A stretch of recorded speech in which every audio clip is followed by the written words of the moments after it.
Assalamualaikum warahmatullahi wabarakatuh. Selamat pagi dan salam sejahtera bagi kita semua. Perkenalkan, nama saya Siti Yuliani, calon guru penggerak Angkatan 10 dari SMK Negeri 1 Cilacap. Pada kesempatan kali ini, saya akan menyampaikan refleksi terkait filosofi pemikiran pendidikan menurut Ki Hajar Dewantara. Ada kalimat dari Ki Hajar Dewantara yang berhasil menyadarkan saya sebagai seorang guru. Ki Hajar Dewantara mengatakan bahwa pendidik itu menuntun tumbuh atau hidupnya kekuatan kodrat yang ada pada anak, agar anak dapat memperbaiki lakunya kekuatan kodrat yang ada pada anak. Kemudian Ki Hajar Dewantara juga menjelaskan bahwa maksud pendidikan itu menuntun tumbuh kembangnya segala kodrat yang ada pada anak, agar anak dapat mencapai kebahagiaan yang setinggi-tingginya baik sebagai manusia maupun sebagai anggota masyarakat. Ki Hajar Dewantara juga mengibaratkan bahwa pendidik adalah sebagai seorang petani, sedangkan siswa adalah sebagai bulir benihnya. Pendidik sebagai seorang petani ibaratnya petani yang sedang menanam tanaman padi. Ia hanya mampu memperbaiki kondisi tanahnya, memberikan pupuk atau air, kemudian merawat tanaman padi dari tanaman-tanaman pengganggu, sehingga dia bisa menghasilkan padi yang berkualitas dan bisa bermanfaat.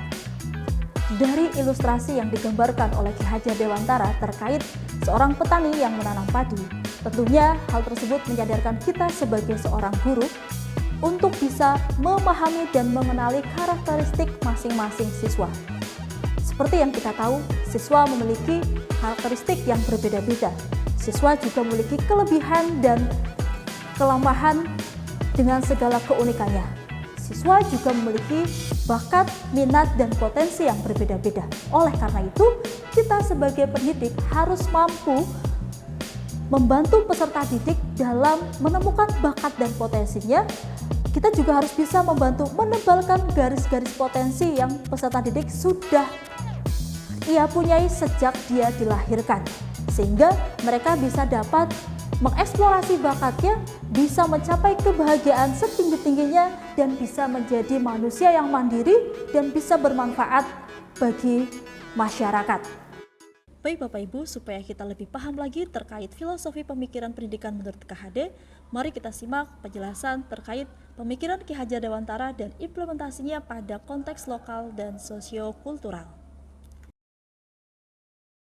Ki Hajar Dewantara menyebutkan bahwa pendidikan dan pengajaran merupakan usaha, persiapan, dan persediaan untuk segala kepentingan hidup manusia, baik dalam hidup bermasyarakat maupun hidup berbudaya dalam arti yang seluas-luasnya. Ki Hajar Dewantara juga menjelaskan bahwa pendidikan adalah tempat persamaian benih-benih kebudayaan dalam masyarakat. Jadi antara pendidikan dan kebudayaan merupakan satu kesatuan yang utuh, jadi tidak bisa dipisahkan. Sebelumnya, mari kita simak tayangan video berikut ini.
salah satu gotong royong yang sampai sekarang ini masih melekat di desa ini.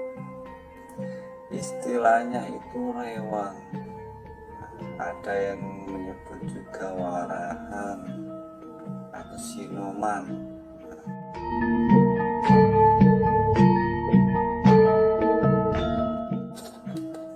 Nah, ini tradisi yang masyarakat desa ini yang sudah berpuluh-puluh tahun. Jadi setiap ada warga yang hajatan, warahan, siluman itu pasti ada. Jadi ibaratnya itu satu orang menggelar hajatan, nah, itu satu kampung ikut merasakan. Nah, luar biasa sekali.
Pada konteks sosial budaya yang selaras dengan pemikiran Ki Hajar Dewantara, yaitu salah satunya pada nilai kearifan lokal budaya gotong royong yang ada di masyarakat.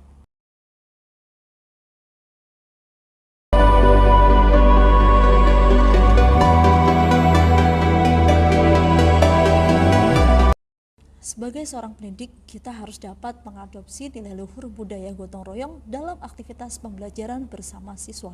Salah satunya dalam implementasi kurikulum Merdeka, yaitu pada proyek penguatan profil pelajar Pancasila atau P5 yang temanya diantara lain ada kearifan lokal, gaya hidup berkelanjutan, Bhinneka Tunggal Ika, bangunlah jiwa dan raganya, suara demokrasi, rekayasa dan teknologi, kewirausahaan dan kebekerjaan.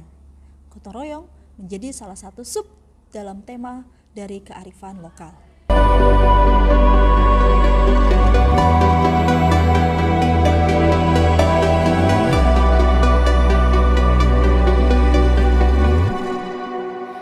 step into. I'm still on that track.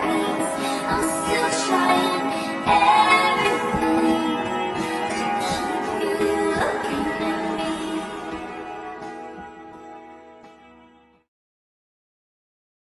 Satu kekuatan pemikiran Ki Hajar Dewantara yang dapat menebalkan laku murid di lingkungan sekolah sesuai dengan konteks lokal sosial budaya, yaitu terdapat dalam semboyan ing ngarso sung tulodo ing madya mangun karso tutwuri handayani. Namun tidak dapat dipungkiri bahwa dalam konteks kebudayaan ada tantangan utama dalam mengembangkan nilai kearifan lokal. 1. Perubahan sosial dan budaya. Era globalisasi membawa pengaruh kuat dari budaya asing yang dapat menggeser nilai-nilai lokal yang ada. Nah, solusinya sebagai pendidik kita harus bisa memasukkan atau menyisipkan nilai-nilai budaya dalam aktivitas pembelajaran. Kemudian yang kedua, pengaruh teknologi. Perkembangan teknologi yang pesat membawa perubahan besar dalam kehidupan masyarakat. Internet, media sosial, dan berbagai aplikasi digital mempengaruhi cara berpikir dan pola hidup masyarakat. Nah, solusinya kita perlu mengadakan pendekatan yang tepat kepada siswa agar bisa menggunakan teknologi dengan bijak, khususnya untuk menyebarkan nilai-nilai kearifan lokal, misalnya dengan melalui pertunjukan pentas seni di sekolah. Yang ketiga adalah ketidaktahuan dan kurangnya kesadaran. Banyak masyarakat atau siswa yang kurang peduli atau bahkan tidak tahu mengenai warisan budaya yang dimiliki oleh daerahnya masing-masing. Solusinya yaitu dengan mengadakan sosialisasi tentang pentingnya menjaga nilai-nilai kearifan lokal dan melestarikan. Dan kita sebagai generasi muda harus bangga terhadap kebudayaan yang ada di daerah kita. Dari berbagai macam pemikiran menurut Ki Hajar Dewantara terkait pendidikan, tentunya hal tersebut menyadarkan kita sebagai pendidik untuk terus belajar dan meningkatkan kualitas pembelajaran yang berpihak pada murid, yang sesuai dengan kodrat alam dan kodrat zaman.